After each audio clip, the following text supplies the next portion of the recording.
ድምጽ ህዝቢ ድምጽ ትግራይ ድምጽ እምነት ፍኖተ ብርሃን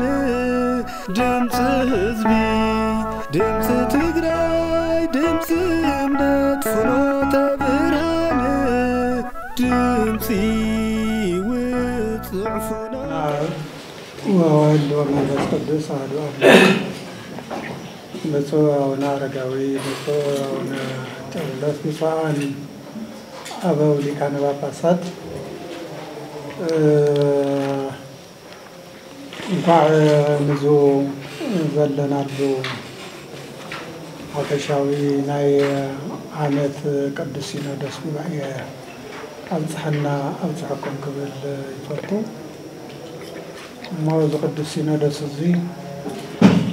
ካብ ትማሊ 11 ጀሚሩ ክሻብ 12 መዓልተ 2018 ዓመተ ምህረት ጉባኤ ሊቃነ ጳጳሳት ተካሂዱ ብሰፊሑ ኣብዚ ቅዱስ ሲኖዶስ እዚ ሰፊሑ ተነጋጊሩ ብዛዕባ ቤተ ክርስቲያንና ብዛዕባ ዘሎ ሃገርና ዘሎ ፀገም ቅልውላው ዘሎ ብኸመይ ይፈታሕ ቤተ ክርስቲያንና ፀገም ከመይ ይፈታሕ ብዛዕባ ሰላም እንታይ ንግበር ብዛዕባ ዝተፈናቀሉ ወገናትና እንታይ ይሆኑ ብዛዕባ ሃገርና ኣብ ትሕቲ ሓያላን ዘሎ ሃገርና ብኸመይ ናብ ዓዱ ናብ ባለቤቱ ይመለስ ብዛዕባ ኣፈላላይ ዘሎ ናይ ፓርቲ መፈለላይ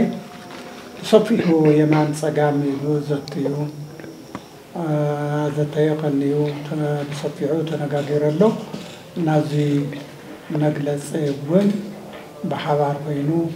ኣውፅኡ ኣሎ እዙ መግለፂ እዚ እውን ብብፁዕ ኣቦና ኣቡነ ጨርሎስ ክንበበልና እዩ ኣብ ርሑቅም ኣብ ቀረባም ኣብ ውሽጢ ዓድም ኣብ ደገም ዘለኹም ኣመንቲ ኦርቶዶክስ ተዋህዶ ቤተ ክርስቲያን ኩለኹም ኣብቲ ውሽጡ ዘሎ ብምድማፅ መልእኽቱ ብምክትታል እቲ ውሽጡ ዘሎ መልእኽቱ እውን ከምትፍጽሙ ንላዎ ወስብሐት ለእግዚአብሔር ብፁዕ አቦና ከንብርና እዩ። እሺ በስመ አብ ወወልድ ወመንፈስ ቅዱስ አሐዱ አምላክ ዕለት 12/02/2018 ዓመተ ምህረት ሲኖዶሳዊ መግለጺ ጉባኤ ቅዱስ ሲኖዶስ ኦርቶዶክስ ተዋህዶ ቤተክርስቲያን ትግራይ اسمها بحالو كليوتو وسلستو قوان بسميه هي يهلو أنا مايكلومو ماتيوس ونجيل مراف 18 قصري أسرع قدس سينودوس أرثوذكس تواهدو ቤተክርስቲያን ትግራይ ሲኖዶሳዊ ቀኖና بفتح منفساوي አንቀጽ 5 ቁጥሪ 164 መሰረት ዕለት 09/02/2018 ዓመተ ምህረት ስርዓተ ዋዜማ መኽፈቲ ጸሎት ኣብ ርእሰ ኣድባራት ወገዳማት ቅድስቲ ኣክሱም ጽዮን ማርያም ቤተክርስቲያን መንፈሳዊ ትሕዝቱ ብዝሓሎ መልክዑ ብመላእተ ጉባኤ ቅዱስ ሲኖዶስ ተኸፊቱ እዩ ብዙይ መሰረት ድማ ካብ ዕለት 10/02/2018 ዓመተ ምህረት ጀሚሩ ነተኸታታሊ 3 መዓልትታት ኣብ መንፈሳዊ ማሕበራውን ኢኮኖሚያውን ጉዳይ ብዝግባእ ብምዝታይ ወሰንቲ ኣብ ዝኾኑ ዛዕባታት ወይ ድማ ኣጀንዳታት ብዕንቆት ዘትዩ ዓበይቲ ውሳነታት ኣመሓላሊፉሎ ቅዱስ ሲኖዶስ ኦርቶዶክስ ተዋህዶ ቤተክርስቲያን ትግራይ ከምቲ ቅዱስ መጽሓፍ ብስመይ ኣብ ዝተኣከብኩምሉ ኣነ ኣብ ማእኸልኩም ኣለኹ ዝበሎ ሕያው ቃሉ ስሩዕ ቅዱስ ጉባኤኡ ብእግዚአብሔር መንፈስ ቅዱስ እናተመርሐ ፍቅርን ሓድነትን ብዝተመልኦ መንፈስ نزم سعو سانتات بموسان زسعود مجلسي بموزان جوايو زازي ملو وسانتات قدوس سينودوس حدا مبل 4 عامات حفشاوي عالم لخاوي سبكا منفساو جواي زم حلالف بعال 9 نطي وسانه اصديق له كلته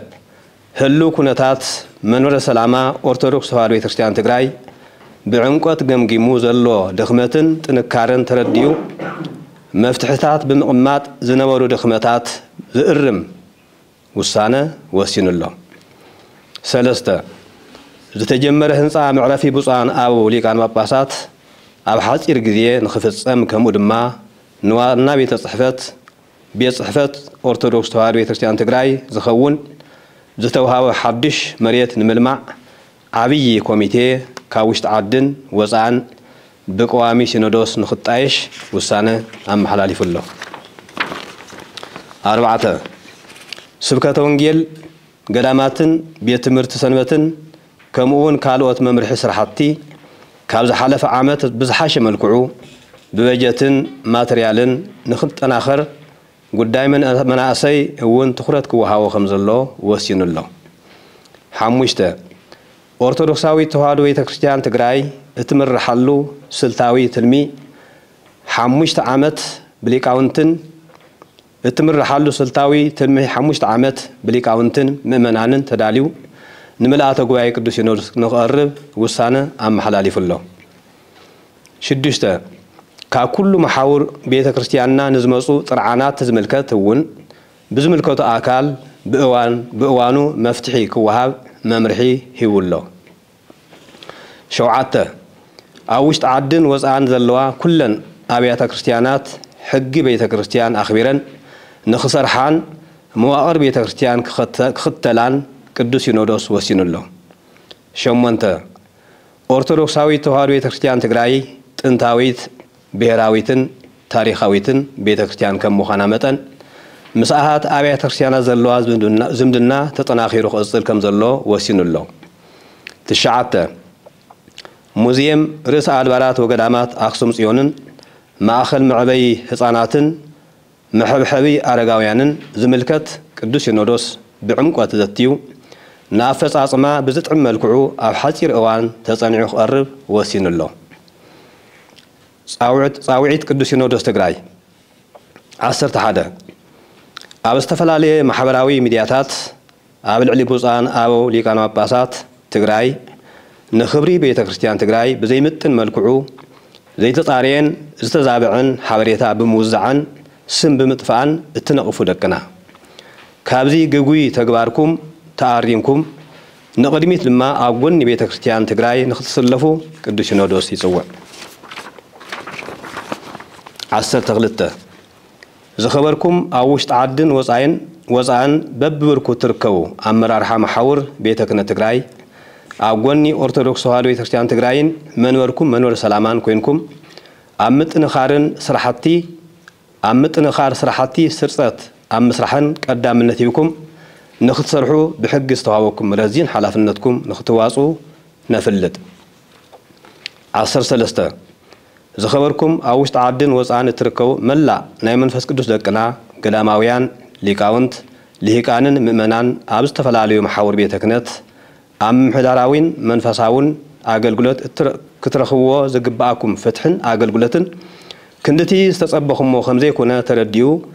ንቐጻሊ ብግቡእ ንኽእረም ወሲኑሎ ስለ ዝኾነ ድማ ንዝሓለፈ ዝበፅሐ ጉድኣትኩም ቅዱስ ሲኖዶስ ኦርቶዶክስ ተዋህዶ ቤተክርስቲያን ትግራይ ከም ዘይደግም እንዳረጋገፀን ካብ ሕዚ ንድሓር ግና ኣብ ጎኒ ቅዱስ ሲኖዶስን ኣብ ጎኒ መንበርኩም መንበረ ሰላማ ከሳቴ ብርሃን ላዕለዋይ ቤተ ክህነት ኮይንኩም ዝግባኣኩም ክትፍጽሙ ቅዱስ ሲኖዶስ ይጽውዕ 14 ዝኸበርኩም ኣብ ውሽጢ ዓድን ወፃእን እትርከቡ ምእመናን ደቅና መንበረ ሰላማ ከሳቴ ብርሃን ላዕለዋይ ቤተ ክህነት ኦርቶዶክስ ተዋህዶ ቤተክርስቲያን ኣብ ጥንታዊት ከተማ ኣክሱም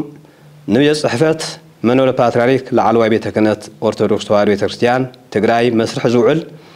ዝተቐበሎ መሬት ናብ ተግባራዊ ስራሕ ከኣቱ ናይ መሰረት እምኒ ስለ ዝተቐመጠ ኣብ ጎኒ ቤት ጽሕፈት መንበረ ሰላማ ኮይንኩም ብሞያ ብገንዘብ ብንብረትን بمخرن بحافشا بتخلو كل عينات دقاف كتقبرو قدوس سينودوس يصوع 15 زخبركم بب معقبي مأخلات وديكم بخينات بتميت بأراويت بحمامن بسدتن بحافشا بسب سرحن بتفطرو يقطمكم زل حدقا اتموتو اتقفعو اتساقيون اتسقمتون زلخم تمزابل تدقنان حزبنان ناي سلام املاخنا لعول እግዚአብሔር سلامنا صنعو ننا مربتكم تمليسكم كري قدوس سينودوس بصلوت بمهلان ببزخلو كله عينتن اغونكم كمزلو እንዳረጋገጸ ኣብ ተስፋኹም ክትጸንዑ ይመክር 16 زخبركم اوشت عدن وصعن اتركو مؤمنان دقنان بحافشا ملأ تغارو وغناتنان حبرتن سمرتن كله زنقساس غلبت طرح مخانو زيكونس اب عالمنا سناين تقامن ابرس مخانو ሃይማኖታዊ አስተምረውን እዩ ስለዚህ ነዚህ አስተምሮዚ ዝሽርሽሩ ተሪዮታትን መሰከፍቲ ተግባራትን ብምስተውዓልን በትዕግስትን ኮይንኩም እንዳመርመርኩም ንሰብን ንእግዚአብሔርን ዝጥዕም ተግባር ሕብረትን ስምረትን ከተቀድሙ ቅዱስ ሲኖዶስ ይጽውዕ 17 ዝኸበርኩም ተናሓናሓቲ ፖለቲካ ውድባትን አባላትን ኣብ ዝተፈላልየ ቦታን ሓሳብን ዘለኹም አባላት ሰራዊት ምክልኻል ትግራይ ዝኾንኩም ደቅና አፈላላይኩም በሰላማዊ መንገዲ ተቀራሪብኩም በዘተን በመይጥን ጥራሕ ክትውዱ ቅዱስ ሲኖዶስ ጻውዒቱ እናቀረበ ነዚ ኣብ ትገብሩሉ ሰላማዊ ዘተ ድማ ኣጎንኩም ምዃንና ነፍልጥ 18 ኣሞዳታ ብስተፈላለየ ወቅታውን ፖለቲካውን ኩነታት ዝተጸለወ ሓድነት ህዝብና ናብ ንውርክ ንኽምለስ ኩሉ ትግራዋይ ከም ቀደሙ ሓድነቱ ተጠናኽርን ንሰላም ክትግህን እንዳጸውዓና ኣብ ዓድና ዝርአ ዘሎ ተፈጥራውን ሰብ ሰራሕን ሓደጋ ካብ ዓድናን ህዝብናን ንኽርሕቕ بصلوتن بمهلان نتقاه سلام እግዚአብሔር ምስኩላትና ይሁን ቅዱስ ሲኖዶስ ኦርቶዶክስ ተዋሕዶ ቤተክርስቲያን ትግራይ ጥቅምቲ 12 2018 ዓመተ ምህረት ትግራይ አክሱም